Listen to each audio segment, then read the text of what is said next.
welcome back to my channel. In today's video, we're going to be checking out the all-new Transformers movie masterpiece, Bumblebee movie, MPM-12 Optimus Prime. Now, before we get into the video, for those of you looking to add this figure to your collection, I will include links down in the description box below, as this guy is due for mass release later this month, or it may in fact even be as early as next week. This particular figure has certainly caused a lot of controversy, especially considering that we've had some killer third-party representations of this Optimus Prime. So in today's video, we're going to be giving you a few comparisons with some of those third-party offerings, as well as of course comparing him to a whole host of other figures, and of course taking an incredibly detailed look at the main figure himself. So we're starting off here in truck mode, just as, to be honest, this is the mode which I think has the most faults, and it's really the figure's major downfall. From the front perspective, this figure looks pretty decent, especially if you do angle him here so that you're looking up at the truck than as opposed to looking down, as of course we do unfortunately reveal the cat ears, which no matter how you transform Optimus will always be there, seeing as these are on spring-loaded mechanisms, and there really isn't an easy way to actually remove these unless you do damage that component.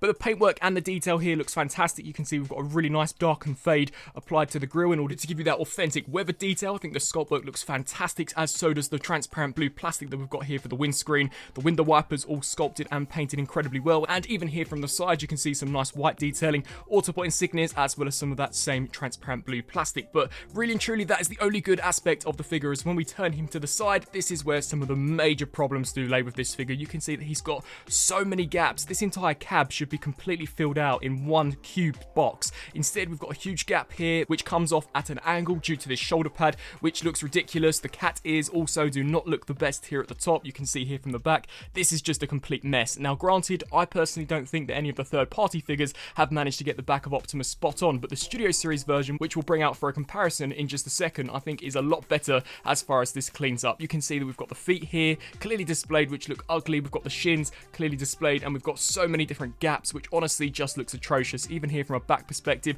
I don't particularly think this entire region conceals all that well, as we have this massive hollow space, which really and truly they should have found a way to actually store his ion blaster. Just to show you how he looks here from the underside, you can see that it really is an ugly mess, which is super unfortunate. The figure does have some die-cast actually showing here in truck mode, so we do get the die-cast fuel tanks, I guess you would call them, but that really is it. This is the lightest MPM figure I think we've gotten to date, especially considering his size. He's one of the largest ones, of course, being Optimus Prime, so that is rather unfortunate. It does create a rather cheap feel, but the figure does roll incredibly nicely along the ground, despite only having plastic wheels. Now, as far as accessories are concerned, Optimus comes with two, one of which is embedded in the torso, and then of course his ion blaster.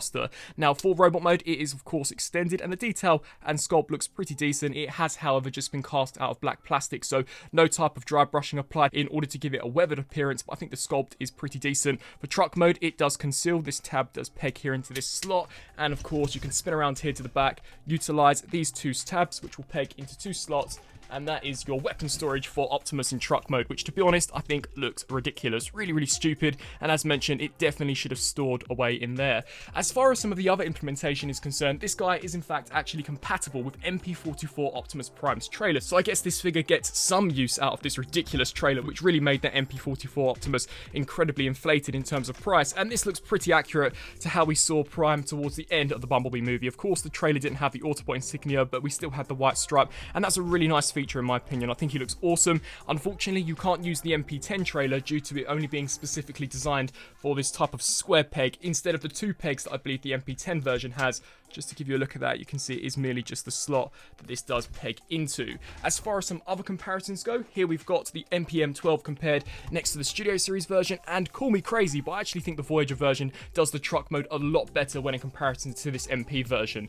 You can see here from the top, whilst this version 2 was hollow, I just think it concealed and cleaned up so much better than what we got here. Now, I have seen some critiques online in regards to the length of the truck. That is in fact actually accurate to how this appeared in the movie. This truck is quite long, but it definitely, of course, didn't have any of this kibble, and it would have been super easy to maybe have just added a hinge on these so that these could have swiveled in just to conceal this gap. I do definitely think there was a solution to this, and it is rather unfortunate that once again the MPM line does appear to be taking a step back when in comparison to the Takara MP figures. For another comparison, here we've got Prime compared next to that Studio Series Chimera borrow Bumblebee, and I actually think the scale surprisingly works pretty decent. This is definitely roughly what we see towards the end of the movie. So if you wanted to keep this guy in truck mode for whatever reason, you could definitely have this guy rolling out alongside him. But getting down to Optimus Prime's transformation, surprisingly, it's actually a lot straightforward than I initially suspected, which may be why there are some compromises here for truck mode. So to begin with, I like to turn my attention here to these sections. You just want to pull this down and of course repeat the same process. That will then allow you to take the fuel tank and pull this out to the side. Of course, repeat the same process just like so. We can then come to this region, and these two tabs are in fact slotted into the top of this, so you just want to loosen up that connection. We can then take the back of the truck and just separate those components and hinge those out to the sides. You're then going to want to take the shin guards, detach this section here and rotate that around, and of course come here to this side and repeat the exact same process. So rotate that section around. You'll then want to take the wheels, detach them and angle them out. We can then take the foot, bring this section down and around, and then this panel here will push forwards all the way out just like so. We can then take this component, fold that in, and then here with the wheel, fold that in, and then you can see we've got a tab there that will peg into this slot. So just align this up appropriately and snap that into place, and then of course come here to the back and snap that in and fold that in. And that is one of Prime's legs fully converted. Very simplistic for an MPM figure as far as I'm concerned. We can then do the exact same process here on this side. So fold this out, come to this side, hinge this down, fold this section out. We can then extend that, bring that down, fold that into that cavity, take the wheel, compress that, and once again that tab will peg here into this slot. So just snap that in, snap this in, snap that in.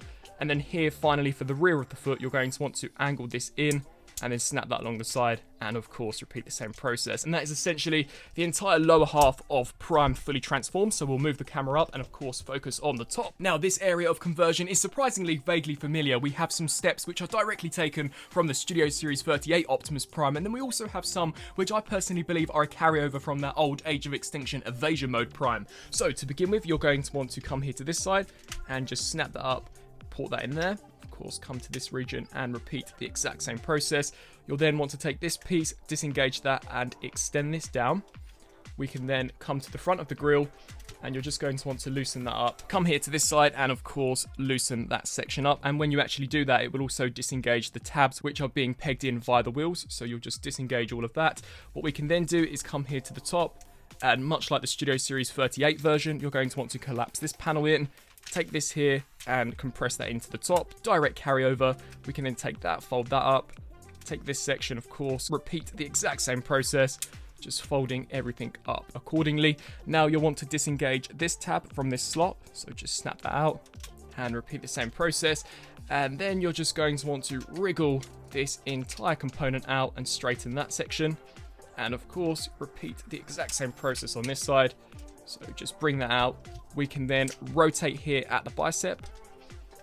And of course, repeat the exact same process. Just angling all of that down. You'll now want to take the front grille, pull this section out, and then this silver section will in fact compress forwards, which will allow for some clearance for a later step of conversion, which is in fact rotating this entire upper body. Once again, much like the Studio Series version. So rotate this here all the way around, just like so. What we can then do is take the head. You're going to want to collapse this panel in and tuck that in there just like so. And there you've got the awesomely sculpted Optimus Prime head sculpt. What we can then do is come here to the back. You're going to want to move these wheels out to the sides, fold out the back skirt, hinge this section up, and then take this whole region and snap that securely there into place. Now you're going to want to turn your attention here to the wheels and rotate at this section here. So rotate all of that around so that we now have this tab facing forwards, and the tab that we utilize for truck mode is facing backwards, and then that will just clip into place. Of course, come here to this side and repeat the same process. So take where this pin is and try your best to rotate this section around until we can then snap that into place. Then we'll turn our attention to these truck windows. Now for truck mode, they are in fact extended. For robot mode, you are going to want to compress them, but before we do so, you can see a tab there that will peg into this slot. So just snap that section there into place, and then of course we can compress the front windows. Turn your attention here to the back of Prime. You can see a slot here that will peg here into this tab. So just snap that section into place, and with that step complete, the torso should be looking something along the lines of this, so definitely coming together rather nicely. And then for a few of the final steps, we of course come here to the arms. So we're going to want to come here to the back, fold out Prime's wrists, compress this section here, come to this side, compress this section, and of course repeat the exact same process. Pull out Optimus's arm, compress that there, come to this side, compress that section, take the smokestacks or the tip of them and rotate them so that the angle is now this way, and repeat the same process. And with all that being said, here we have the MPM-12 Bumblebee movie Optimus Prime fully transformed up into his rather awesome looking robot mode. And despite me not being a massive fan of how Prime looked in truck mode, I've got to be completely honest with you and say that I really love the look of this robot mode. Now of course the first thing to do is obviously compare this to the third party offerings, but personally I don't really think it's that fair to do so, as of course this is an official Hasbro and Takara Tomy product, so Hasbro and Takara themselves still have to stick to safety guidelines, whereas those third party companies can get away with that. And of course they've still got to make an ultimately enjoyable product. Some of those third party conversions are absolutely atrocious, much like that Toy World release, whereas this guy I actually think is, whilst simplistic and of course borrows a lot of engineering from the Studio Series 38 version, is actually quite a fun conversion to do. And I have found myself transforming him back and forth from robot mode to truck mode quite a few times, certainly more times than I have ever converted the Toy World Freedom Leader. So I guess it ultimately comes down to, what do you prefer? Supreme accuracy or pretty decent accuracy with of course a much more enjoyable play experience? But nevertheless, taking a look here at Optimus's details, I think for the most part this has turned out really nicely. Now if I had any complaints with this, it's that I do find the head sculpt to be slightly too thin. That could be just something that I'm personally seeing, but please feel free to let me know down below if you do think Optimus's head should be slightly thicker. I do remember it in the B movie being a little bigger, and I also do own the DLX-30 version, which too does also have a little bit of a thicker head sculpt. But the detail and the paintwork here for the mouth guard looks fantastic. Unfortunately, they haven't painted the eyes, but have given us blue light piping, which honestly doesn't work at all. You have to have an intense amount of light to actually shine through this before the eyes even begin to illuminate. So I really do wish that either they added an LED function to this, or if they could have just painted the eyes. It does look rather simple to actually remove the screw in the back of the head, so that is something I might do and then actually proceed to paint the eyes, but that is something that I wish Takara could have perfected. Something else which I'm not a massive fan of is if you turn here from a side perspective, the colour of cast plastic that the ears are actually cast out of is definitely a lot lighter shade of a blue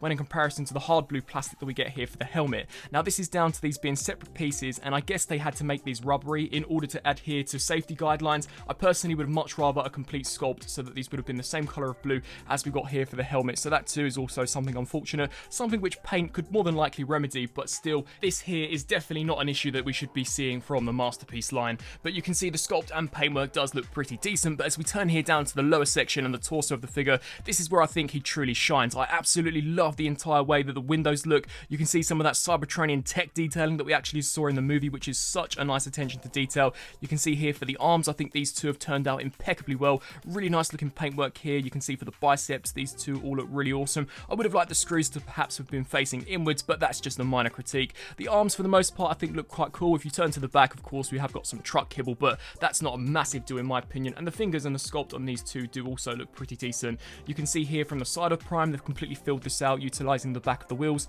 which I think looks really cool. The back of Optimus is completely detailed, painted and sculpted, which too all looks fantastic. Really nice attention to detail on this figure. Even for the back of the thighs, you can see some nice hydraulic and piston detailing. The front of the figure, once more, we have got some plastic thighs, which I would have liked to have seen either die cast or painted, but once again, it's not a massive deal. And you can see some really nice intricate looking sculpt work there.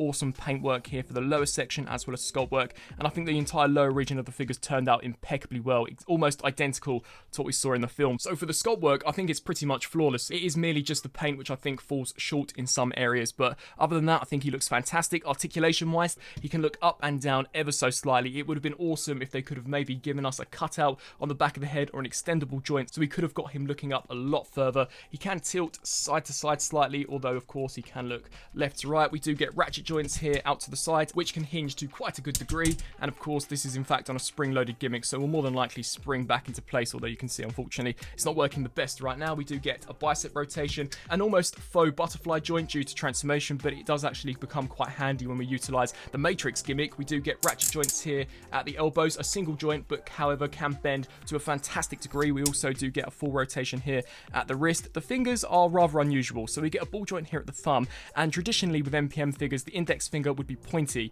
Unfortunately, due to the Matrix gimmick, Hasbro and Takara have sculpted this in a way so that the index finger is constantly at a curl, which is so unfortunate, as of course Optimus is constantly pointing his finger, giving his commands, and it's a really heroic pose to actually get him in, and that's something that you're just not going to be able to do here with this figure, which is really such a shame. It wouldn't have hurt to have just put a pin joint here so that you could have extended that all the way out, but the final 3 fingers are of course on their own hinge joint. We also do get a waist joint, which is completely unhindered, so this can rotate the full 360. The skirt can completely hinge out of the way, so you can see multiple different pin joints all the way even to the back, allowing for the legs to ratchet forwards that far, as well as to ratchet back to that far. He of course can do the split also on ratchet joints. We do get a rotation here just above the knee, 90-degree bend there on a ratchet joint, and then finally for the foot, this can pivot forwards and backwards, as well as of course rock side to side. So for articulation, Optimus for the most part is pretty decent, although when in comparison to some of the War for Cybertron figures, I think that he's pretty much the same, and for a masterpiece figure, it would have been nice if we could have gotten all of the fingers individually articulated,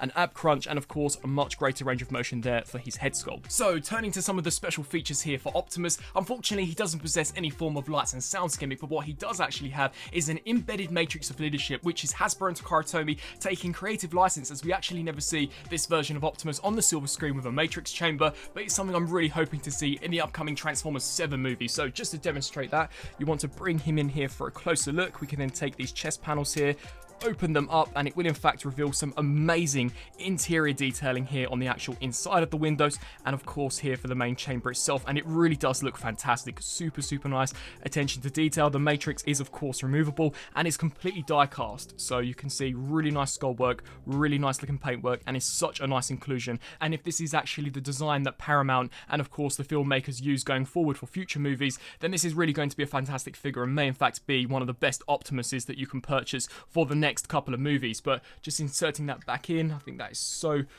awesome, and it's something that they just didn't have to do, but I'm super glad that they did. We also of course do get included the Ion Blaster. Now this is also Blast Effect compatible, one of the first MPM figures I believe to actually be Blast Effect compatible, so we can just take one of the Siege jet fire effects and of course peg that there into the barrel of the cannon, and it does hold in his hand in the exact same way as pretty much all of these MPM figures. So you can see we've got the slot on either side of the handle, which you just peg inside this section, wrap the fingers around, and there you've got Optimus's cannon. But unfortunately, a flaw that I have on both of my hands is that due to the interior section of this being hollow, the actual hinge joint when you bring the hand out for conversion is quite loose, meaning that it's going to droop down, which is such a shame, and is something that once again I wish perhaps they could have remedied. Maybe if this could have folded up again so that it could just fill this out, it would have blocked this from drooping down. But actually getting him into some poses, it's definitely not the end of the world. Turning to some of the official MPM comparisons, we've got the new MPM-12 compared next to, I believe, MPM-4 Takara Tomy Optimus Prime,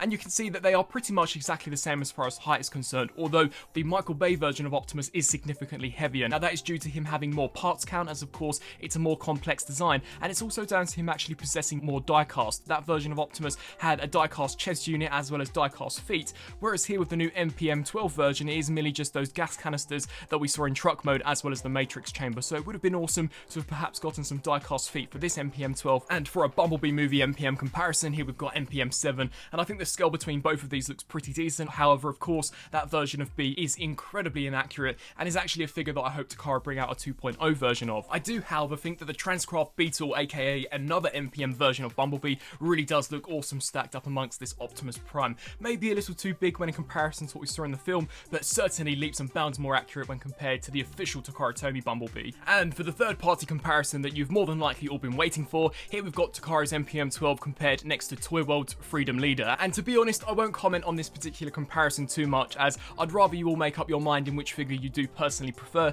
For me, there are things that I like on both of these. I hate the transformation for Freedom Leader, although I do find the transformation for MPM-12 to maybe be a little too simplistic, albeit enjoyable. If they could have perhaps added a few extra steps of conversion, it maybe would have been almost as good as what we got here with this third party offering. Not to discredit the MPM figure, I still do think it looks fantastic, but there are just some things that I think are a little more refined with this Toy World version, which I wish that they could have fixed here with the Takara Tomy version. So, some final thoughts. Is this figure perfect? No. Is it a bad MPM figure? By no stretch of the imagination. He's probably actually one of the better versions, especially when in comparison to some of the previous figures, which really really did lack in QC, such as the Ironhide and even that Bayverse version of Optimus Prime. I think the truck mode is undoubtedly the weakest out of both of these modes. It really doesn't look the best. The best angle of it is if you look down at the truck and from a frontal perspective, as the detail really is pretty decent from the front, but as soon as you begin looking at it from a bird's eye perspective, the truck cat ears really do not look the best. I don't think the back of the trailer is filled out to its best potential. They could have easily have taken those shin guards,